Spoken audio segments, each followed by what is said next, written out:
Every great organization starts with a simple question. How do we do better? At the Shingo podcast, we follow the real journeys of the people that have done it, the people that have worked with organizations, and believe that it's not a destination, it's a journey, it's a lifelong quest. This is what the Shingo podcast is about. Today, I'm excited to introduce Mike Martyn to the show, and Mike is the founder of Sisu Consulting Group, an internationally recognized firm helping organizations build culture and improving the work in the work. He's the author of Own the Gap and Management of Omotenashi, and the editor of Shingo Workshop Books, the series of cultural enablers and build excellence. Mike has coached over 200 organizations, including Baxter Healthcare, Abbott, O.C. Tanner, and Boston Scientific. He's a 4-time Shingo Publication Award recipient, a lifetime member of the Shingo Academy, and a great friend of the Shingo Institute and a personal friend of mine. So, Mike, we've talked a lot, especially in the last little while after your last podcast, about this idea of mastery, and you brought up a few things that are really important to it. And one of them is this idea of mindset, or challenging ourselves and learning constantly and redefining what excellence looks like. And that's sometimes a real hard concept for an entire organization to kind of grasp. Give us a little bit of insight into how you think about a mindset.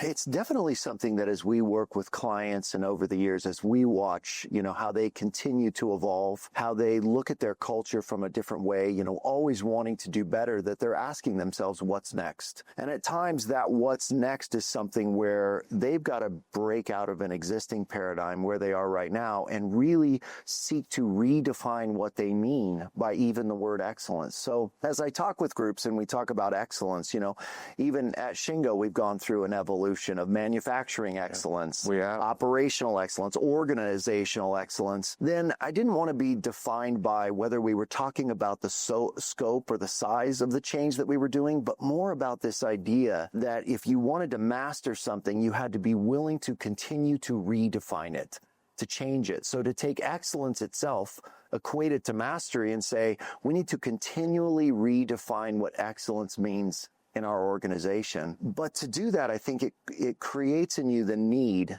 to establish a mindset that says, breaking things and making them new, being innovative, not being locked into tradition or what we've done, but honoring our past, but reimagining a future has to be a part of it. To master something, you have to be willing to break out of just the maturity model you may have been on and redefine what that's going to mean in your journey. And what's so critical on it, but maybe difficult at the same time, is that as soon as you say you want to master something, the level of commitment you need to it, and that this is now a lonely road that you've put yourself on. I mean, even in our own Shingo community, by the time you are even getting to where you've been recognized with a Shingo award, let's say, you're already in rarefied air. There's not many people who've ever done it. And now if you're saying, I want to be so bold as to take it past that, then I think now you've chosen a path that many will not choose to be on. So you're not going to find a whole industry with benchmarks already out there. You're not going to find a path already that many have traveled. You have to be willing to chart that path yourself. And to do that, I think, really forces you to establish a mindset that we're going to be challenged. We're going to be scared. We're going to get out there and do this in a different way. And that's difficult, isn't it? It's difficult to honor the past because you want to celebrate the win, right? Or the place you've arrived at, knowing that I've arrived there only for a brief moment and now I'm going to go to wherever the next place is. I may not be sure where that is, but I know I'm going somewhere else. I think it's so true. But I think that's where the Shingo model really sets you up well to do that. The entire way we talk about the model are timeless principles. We talk about the relationship between principles, systems, tools, and behaviors. And we caution organizations not to get too locked into one thing or one behavior because we want to evolve that over time. So I think if people really, truly look past maybe what they've installed, what they've put in place, what they've built, trying to use the model, and went back to the essence of the model itself, that it's about universality, it's about timelessness, and it's about relationships. I think they can still, we are challenging them with the model itself, but now they have to say, but I can't just look at others and say, well, you're level 4 and I was level 3. What are you doing to get to level 4? Now I think you really have to get to your essence of your understanding of the model itself and what it means for you to use that as a platform to now challenge to do something innovative and truly to evolve past where maybe your peers are. So that's interesting. So as we talk about it as an organization, it's not necessarily mastery of one single thing. It's the concept of mastery of, I've got to master how I think about the model. I've got to master those elements in it, the principles and how all those relationships work, knowing that I'm going to get better and better and better at that, right? It's kind of like we talk about those behaviors and moving those behaviors. At one point in time, back to the maturity for a moment, as we're just building that maturity, we think, well, this is the best we can get to, right? And then we learn so much more and we go, oh, actually, we can go a lot further. Yes. Right. We can get a lot better. And in cases where it's, the whole organization working on it, the momentum begins to pick up, right? And we get faster at it. It is a really interesting journey. I mean, we've been on this. I mean, we've been doing this for more than 20 years, and just to continue to learn ourselves. It is common and most common, I think, that mastery is discussed at a skill level. You already defined what you're doing, and now have you mastered what it is you're trying to do? But I think what we're hoping to challenge people in this next phase is almost master the process of evolving your culture. And when you do that, then you have to think about it completely different. And what's interesting is we've talked about, frequency, intensity, scope, duration, and role forever. And it's an amazing framework to think about a behavior, establishing a behavior you want to do, and now continuing to mature your proficiency at those factors. How frequent is it? How passionate are we? Is it the right role? But when we're talking about mastering our ability to understand the model and use the model to innovate or to break out of where we are, then I think we're also challenging ourselves not just to say, this is the behavior and how do I mature it along the scale? We're now challenging ourselves to say, even at the behavioral level, even at the systems level, is that even the path that we're on? Is that even our next step? It's a great evolution, even in our own thinking of where we take an organization next, to say it's a lot, even just to understand the model, understand critical systems and behaviors, and now mature them along this criteria of frequency, intensity, scope, duration, and role. And now we want to invite you, and through your work to learn and to master the principles, the systems, the tools, the relationship, to now think what's next for you. Yeah, no, I think that's a great way to look at it. I think mastery is usually looked at the skill level, because that's an easier place to see it. But, we remember back when we were building the model, and we talked about, well, leaders have to first understand this all themselves. They have to have a really good feel. Remember, we even had that place in the principles where we said it was kind of like personal. You had to personally be committed and understand this. Yes. Then you could organizationally begin to drive your organization there. So it's kind of the same path, right? You have to, as a leader, and we've talked to some great leaders over the years, they have to have that commitment and understanding before they can teach it, before they can coach it, before they can move it out through the organization. It is, so true. And I wonder if this journey of beyond the prize, where do you go next, is going to really require a recommitment on the part of leaders to say, leaders always, we encourage them to be out front with their understanding and their ability to align relative to a model like this. It then became at times, which is, okay, I've cast the vision, I have it out there, we're going to use this approach, now go build. Go implement, go mature. Well, now we're saying, but what's next after that?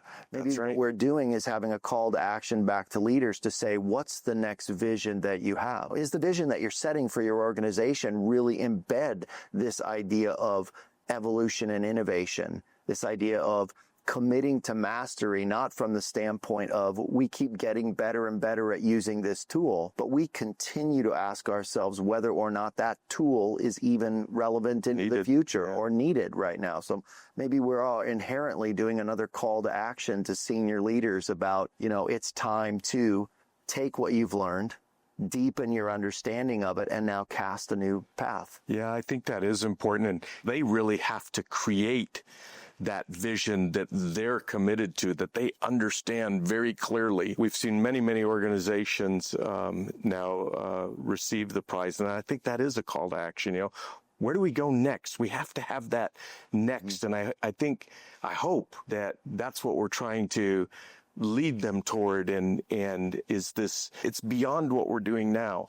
It's not just getting better measures with the systems that we have. It's beyond that. It's a deeper level, just like you would think about the principles at a deeper level. So talk to us a little bit about vision and how you kind of encapsulate that into these thoughts. I think in a couple of ways. One is that especially in the last number of years, maybe since, management from Motonashi came out, and we've been challenging organizations to think about things like not just what is your management system, but what is your management style? What's the philosophy that helps guide you along this path? Is that when we talk vision now, I've really been spending a lot of time talking about not just establishing a vision from the organization in terms of results, performance, where do you intend to be 3 years, but also challenging them to set a vision for their culture. What is it going to look like? What's the experience going to be when you're part of it? And I think as soon as you stretch them in that way, that is not an easy thing for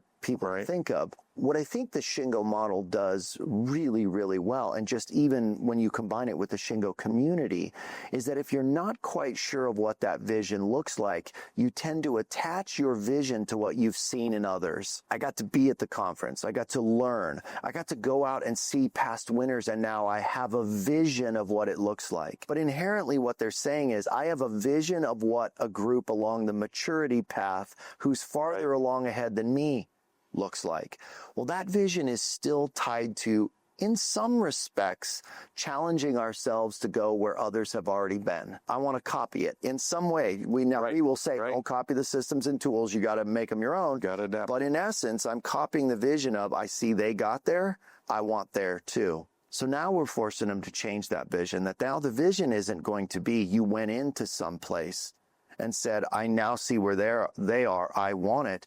Now I think you're really bringing together a vision of excellence for your organization, combined with a vision of who you are going to become as an organization. And I think that's going to change the way people look at excellence.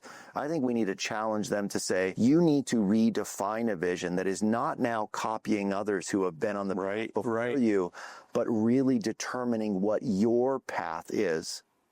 Relative to your journey, your culture, and excellence just in general, in the next phase of your development. And it's not that we're saying that that's a bad path to follow, right? Is doing what others have done. It's a way to really begin to practice and get good at it so that you can get to that point where you can even imagine, what does this look like if I do something very different? You have that confidence, I guess, that all of this is already there. It's not going to go away. Right. I've always got that. I guess the best place I can think about a lot of this is in sports, and how somebody tries something different that's never been done. I mean, if you think about tennis, we haven't forever had the two-handed backhand. We just haven't. All of a sudden, somebody did it, and it worked. And somebody had the vision that, no, there's a better way to do it. There's more control. There's something, right? And this is true in a lot of other sports. Is just very easy to see some of this, what you talk about as innovation moving beyond that's known to work or be successful. I think that really is a big part of what's beyond, and our ability as leaders to paint that vision and so that people understand where we're going, I think is important. And then the next thing you talk about is environment. So how does environment tie into the mindset and the vision. And that's a really interesting one. And I would say that, you mentioned it's not a bad thing to, create a vision relative to where others have been. And I would say it is almost maybe a necessity. Right. We talk or, we famously use Ritsuo Shingo's quote, let them see your back. Right. Right. But what happens when you come to the point that you've done it so long and continue to improve where there's nobody else's back to look at? Now everybody's looking at your back. So then it becomes, what's that next step? What's that vision? And I think to truly do that, part of the environment you create, I think, is connected to this mastery and the next step, where the environment you create perhaps has to progress past, using an existing framework to say, okay, do we have the pieces in? Which pieces are we still missing? Let's get those pieces there. How are we doing with those pieces? Are they working together for us in the way that we want them to? Are they reinforcing the principles? And now you're challenging your organization to say the environment that we need to create is about challenge and innovation. It is about continuous learning.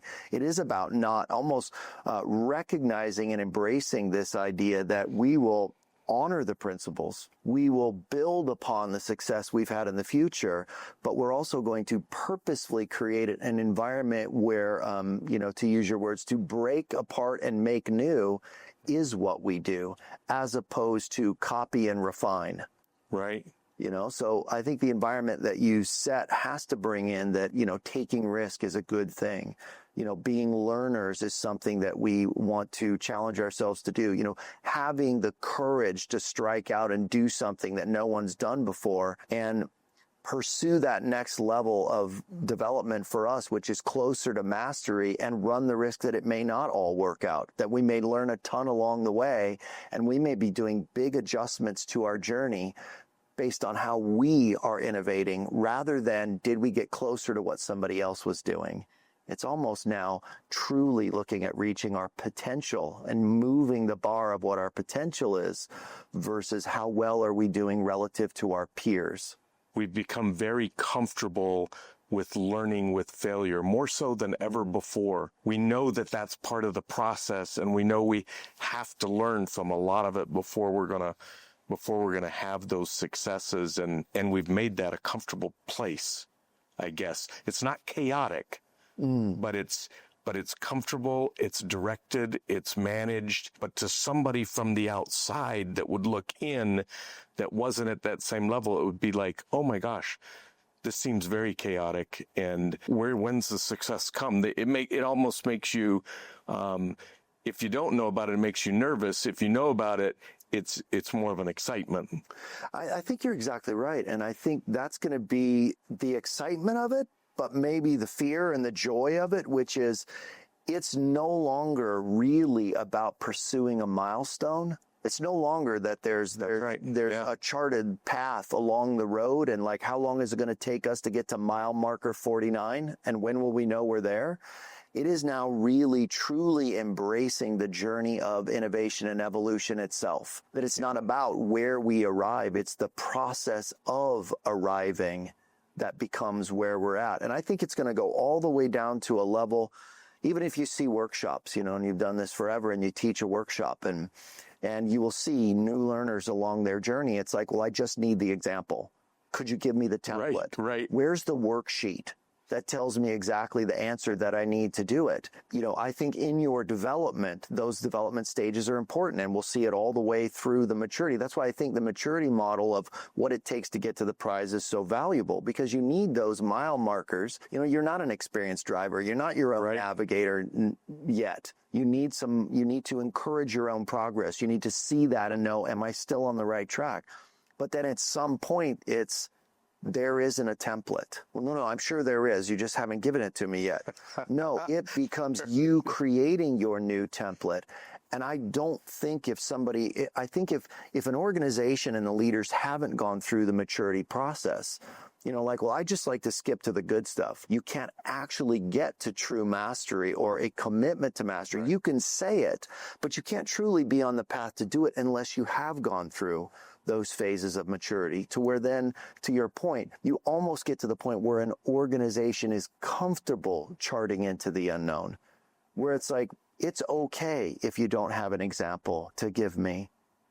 We as an organization are going to determine what example is our own that we discovered together. You know, you have to go through those stages as a learner, as a culture, as an organization.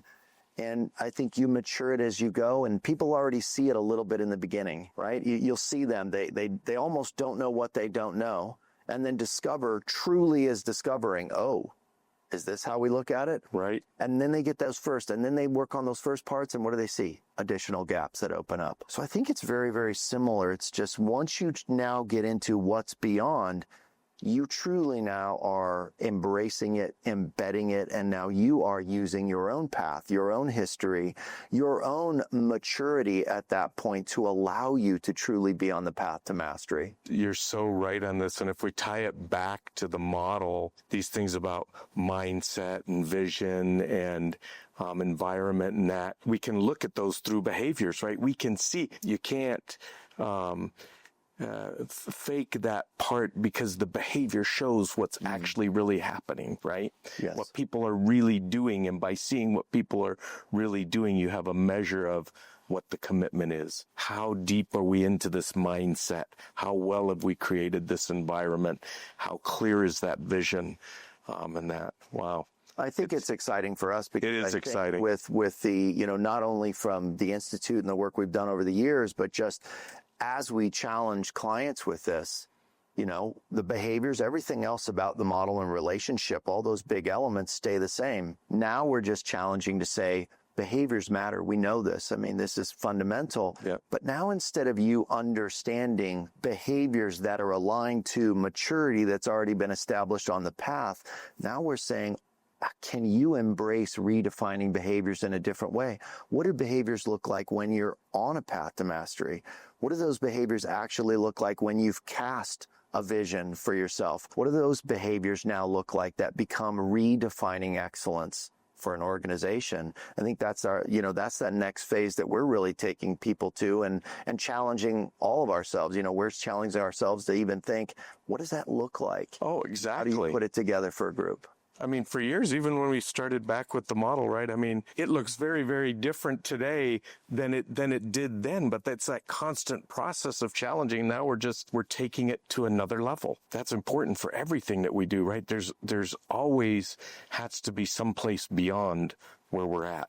Any last thoughts before we kind of wrap up this session? And that this has been a lot of fun just talking about where we've been and where we're going and how we're moving things. And, you know, I hope it's the same for organizations. Yeah, I think it feels very reminiscent right now, the phase we're in back in 2008, you know, when we were working on revising and relaunching the entire model. And we knew that the model that we initially had, but how we were really, you know, assessing organizations and what really mattered had gotten a little bit out of sync. And so then we needed to, you know, to really launch what now people are so accustomed to, you know, and are striving so hard to use and have used to great effect. I feel like we're at a time in that again. We're at this moment of inflection for the community and for Shingo where we get to say, okay, just like way back then, you know, we have this opportunity now to imagine what that next phase of development is. I'm excited to see where it goes. I'm excited to be a part of the community and, you know, to get to continue to work with you and on influencing what that looks like, because I think the next few years are going to be really, really powerful and kind of open a lot of eyes as to, you know, because I know we have a lot of clients who have been a little bit stuck in that. Right. We had such an amazing journey up to the point at which we got to, which was the culmination of a recognition of a culture that was special, but we want to continue to feel that challenge. We want to continue to create our own gaps, and I think this is going to do it for them. So true. I can remember back in 2008 when we were sitting there, actually it was in a room in Salt Lake. I think you'd come down to help us with the model and that. One of the things we said is if we don't move, if we don't change from what we're currently doing, we'll be irrelevant. And I think you're right. I think we're kind of at that point right now, but where we want to make sure that for those that achieve the level of maturity with the Shingo Prize that were relevant in where they're continuing to go on their journey. It's still part of what we do. It's still in the model. It's still there. It just looks different as we go forward. It's exciting stuff. Well, thanks, Mike. And thank you for joining us on this Shingo podcast. If you enjoyed the conversation, be sure to subscribe and stay tuned for insights on building culture and continuous excellence with everything that we do. See you next time.